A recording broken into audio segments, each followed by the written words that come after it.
Sebagai seorang Muslim, apakah sikap yang sepatutnya diambil dalam menghadapi kenaikan harga minyak dan barangan? Apakah panduan dan petunjuk daripada sunnah Nabi SAW? Allah mengatakan, dan kami akan uji kalian dengan kekurangan makanan, berlakunya segala macam dugaan, kematian dan sebagainya. Kemudian Allah mengatakan, dan berilah khabar gembira kepada orang-orang yang sabar. Jadi kesudahannya, kemuncaknya, itulah dia resepinya, itulah caranya, cara seorang Muslim menghadapi ujian-ujian seperti ini. Tak kiralah apa ujian, termasuklah kenaikan harga minyak, harga barangan. Apakah ia di bawah kuasa kita untuk kita nak kawal, untuk kita nak tentukan? Kalau orang perseorangan, orang awam mampu untuk nak berbuat apa-apa, kita katakan tidak ada sama sekali. Bagi orang awam, mereka tidak ada upaya sama sekali untuk melakukan apa-apa untuk nak mengurangkan harga kenaikan itu dan sebagainya. Jadi kesudahannya, apa yang kita dapat buat? Kita tidak dapat berbuat apa-apa. Bahkan kita kata malah ada benda yang kita boleh buat. Apa dia?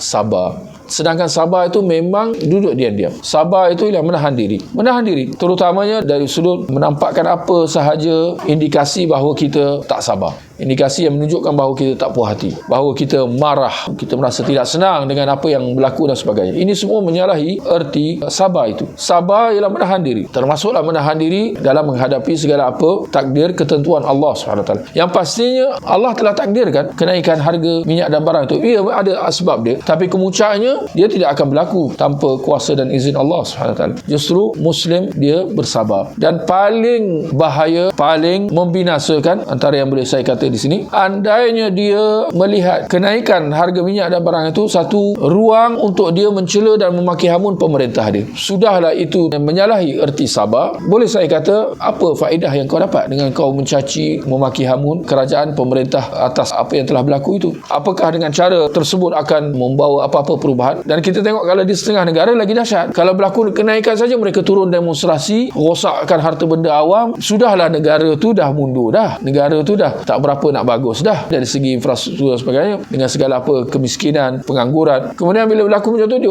turun ke jalan raya dan merosakkan harta benda awam dan bakar ini, bakar itu. Subhanallah. Tapi kadang-kadang saya boleh membayangkan ada tangan-tangan tersembunyi yang memang nak ambil kesempatan. Justru seorang Muslim itu dia kena bijaksana dalam menangani keadaan-keadaan seperti ini. Kita kena faham, bila syariat kata sabar, jangan menyuarakan sebarang apa rasa tak puas hati, apatah lagi memaki hamun, dan jangan sekali-kali nak memberontak. Berontak, kita tukar kerajaan. Sedangkan kita ada pengalaman sebenarnya. Tukar.